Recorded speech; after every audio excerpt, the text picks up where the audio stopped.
This film is presented to acquaint you with the flight capabilities of the FJ-2 Fury air superiority fighter. You'll learn about its airspeed and Mach number limits, load factor limits, and specific handling characteristics.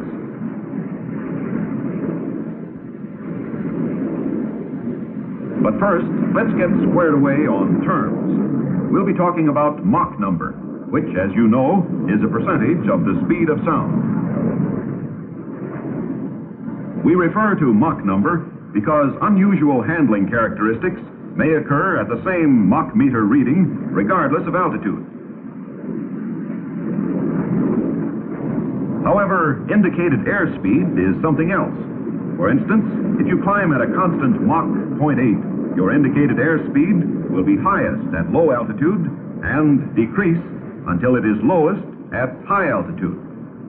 Your airspeed Mach meter is designed so that the single pointer will always indicate airspeed and also the equivalent Mach number in the higher speed ranges. The Mach scale is geared to compensate for combinations of airspeed and temperature. Get used to this instrument. You'll have to think in terms of Mach number as well as indicated airspeed to properly understand your airplane. You'll also be flying with a problem called compressibility, and this means a rapid buildup of drag on the airplane at high speed. Even at high subsonic speeds, air traveling over wings and tail reaches supersonic velocities because of the greater distance it must travel over surface curvature. The FJ-2's swept-back design delays the adverse effects of compressibility, but has not completely eliminated them. This is the reason a clean airplane is limited to 592 knots, or whenever wing roll becomes excessive, whichever occurs first. The airplane's tendency to drop a wing at transonic speed is dangerous close to the ground and difficult to correct. So when you're down near the deck, watch for this tendency. Be prepared to slow down if wing roll becomes difficult to handle. However, at altitude where air density is low, wing roll is only mildly noticeable and quickly brought under control. Above 15,000 feet, there is no need to worry about airspeed limits with or without tanks. However, when you're flying with drop tanks, either full or empty, the airspeed limit below 15,000 feet is 560 knots, or Mach 0.93, whichever is lower. Rapid response to controls is one of the most outstanding characteristics of this airplane. You'll find your FJ-2 responsive to aileron and elevator throughout its normal speed range. Control forces are always comfortable and, in fact, are extremely light under most circumstances. If you set up for a dive and trim for hands-off flight, indicating Mach 0.85 at about 10,000 feet, and then build up to limit speed, push forces on the stick will gradually increase up to 14 pounds. At 30,000 feet, still trimmed at Mach 0.85, push forces build to only 10 pounds as you increase speed up to and beyond Mach 1.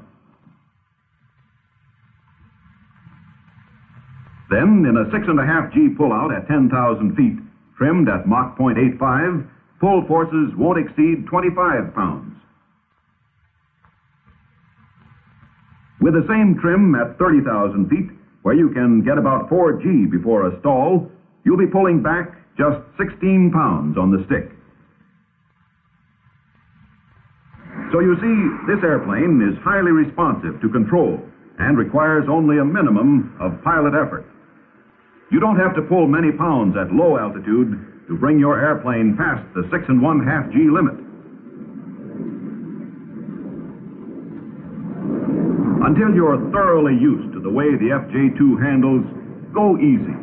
Get the feel before you try close-in formation work or any violent maneuvers.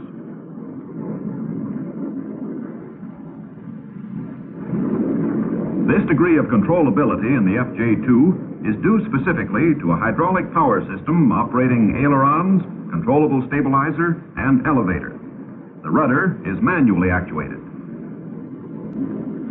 Working with this hydraulic power system is your controllable stabilizer, which furnishes a large effective control surface, thereby making it physically possible to maneuver at very high speeds. In the past, conventionally controlled airplanes were drastically limited in this respect.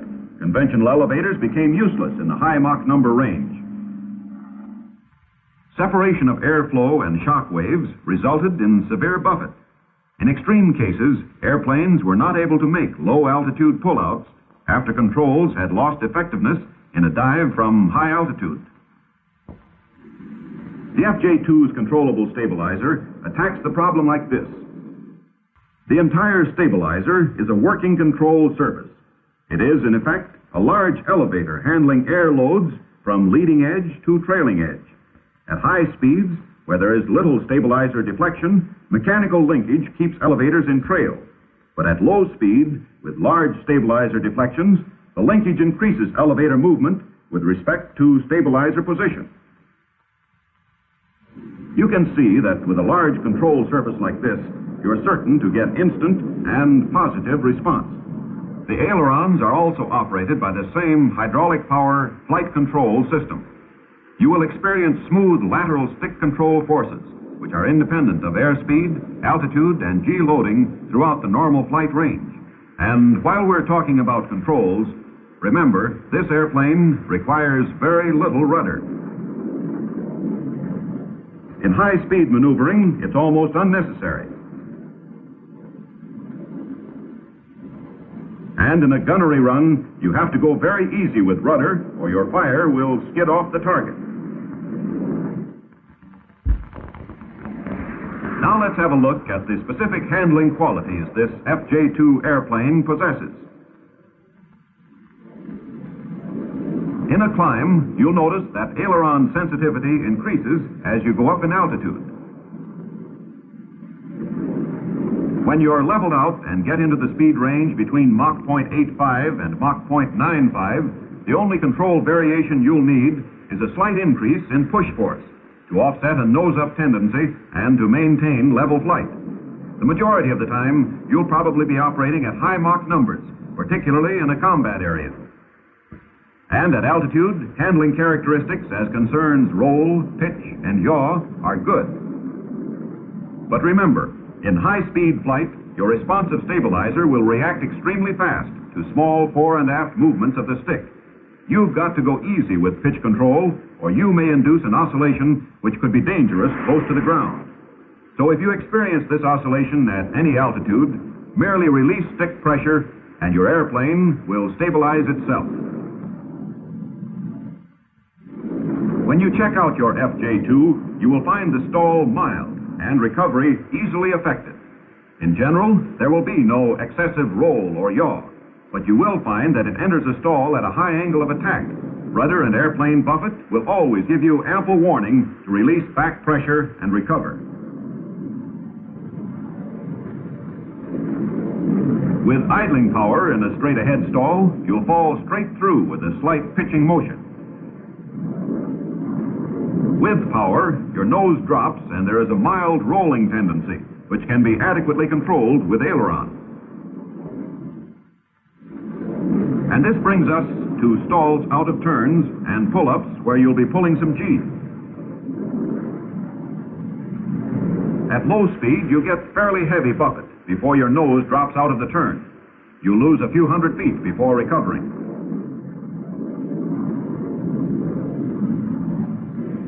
Then, in a high-speed stall, you're warned by heavy buffet before a wing drops sharply or you snap roll. You can lose about 1,000 feet out of a high-speed stall. Respect the stall warning heavy buffet gives you and avoid over-control. There is adequate availability of control to correct a mistake before you stall.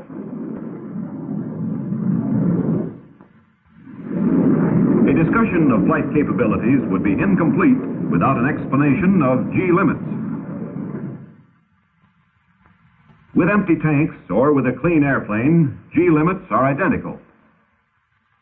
The red line in normal pull-ups is 6.5 G. In rolling pull-ups, the limit is reduced to 5.2 G. And negative limit is minus 3 G. When you have fuel in your tanks, all your G limits are further reduced. In normal pull-ups, your limit is down to 5.2 G. In rolling pull-ups, the red line is lowered to 4.2 G. And the negative limit is minus 1 G. Of course, ultimate design limitations assure you a safety factor over red line G limits. But never use this safety factor except as a survival tactic. Structural deformation may result if you push the airplane past red line G.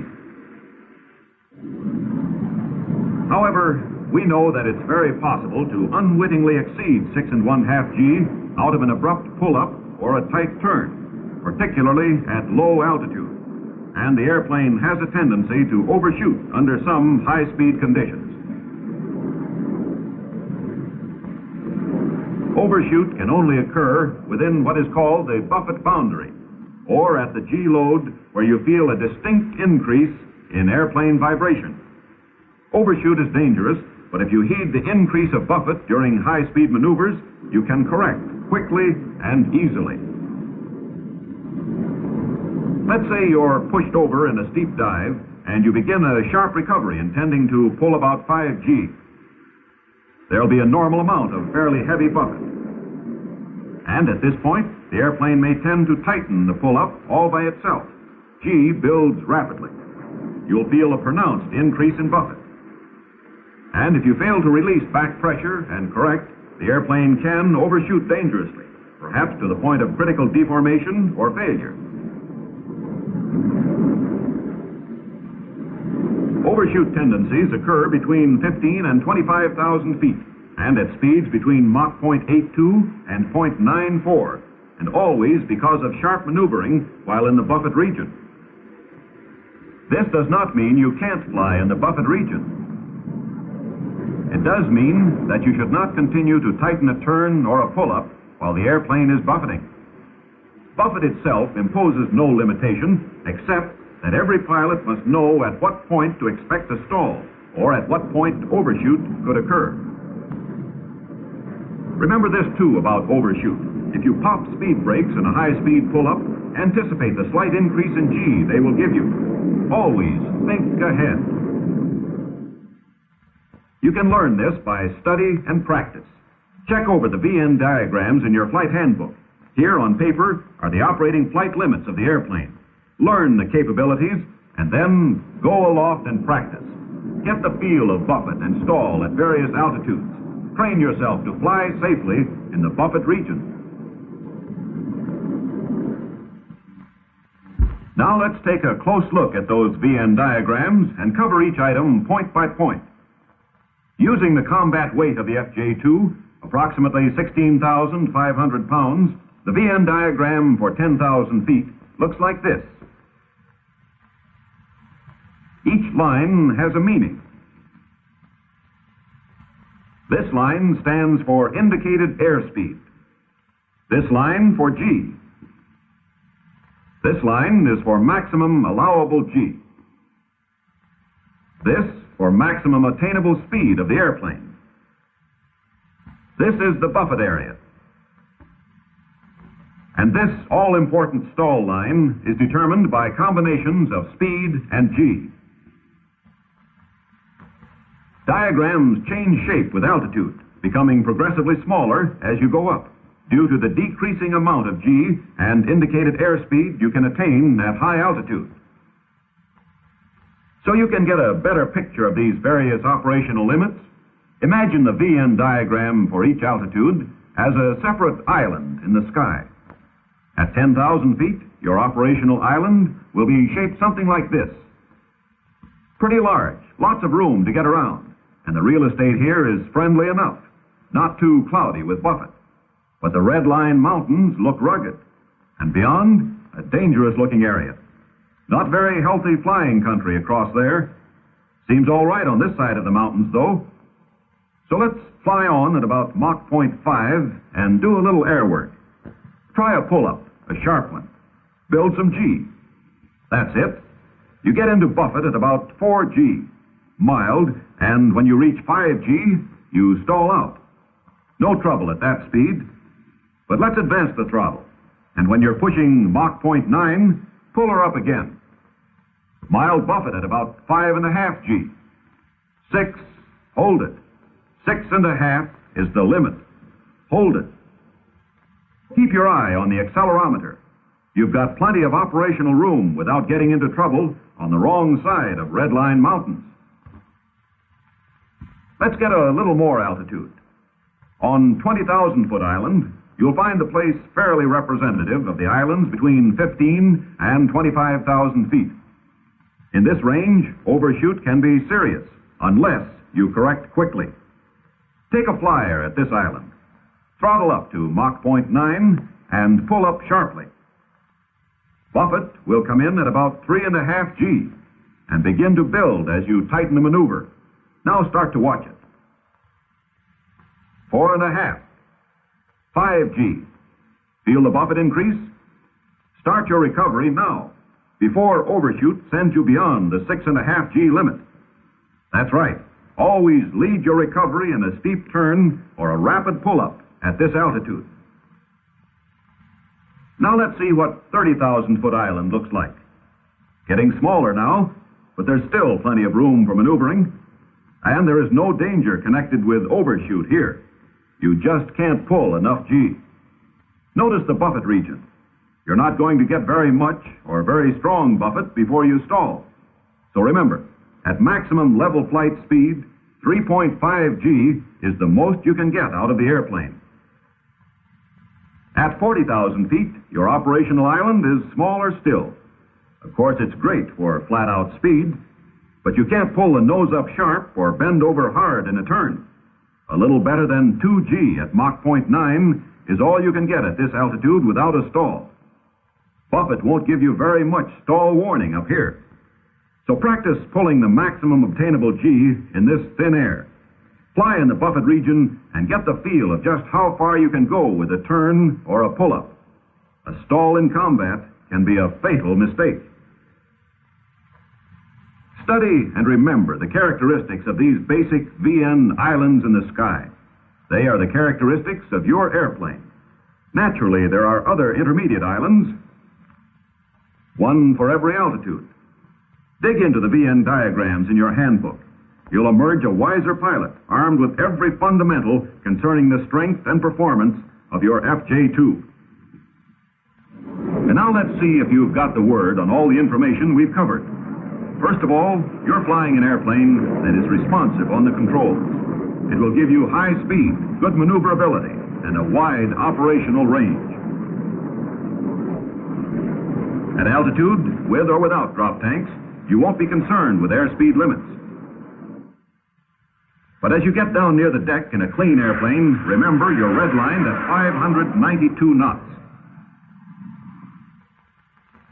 Below 15,000 feet with tanks, the limit is 560 knots or Mach 0.93, whichever is lower. And remember the airplane's wing roll tendency. It comes in about Mach 0.95 and is easily controllable at altitude, but harder to handle and dangerous down on the deck. Watch your airspeed red lines. Stay with them. Availability of control is one quality the airplane has at all altitudes and airspeeds, but you have to beware of over-controlling, especially at low altitude where you don't have to come back very hard on the stick to exceed redline G. Right here, let's make a quick review of G limits. With a clean airplane or with empty tanks, 6.5 G. But with any fuel in the tanks, it's 5.2 G. Rolling pull-ups in a clean airplane or with empty tanks, 5.2 G. And with fuel in the tanks, hold a rolling pull-up to 4.2 G. The negative G limit is -3 in a clean airplane or with empty tanks. With full tanks, -1 G. Remember these limits, they're important. So that's it, the basic capabilities of your FJ-2 Fury. Now, it's up to you. Work with your airplane and the flight handbook. Study, practice. Make yourself an integral part of the Fury's flying qualities. And you're on your way to the kind of precision work that spells combat readiness.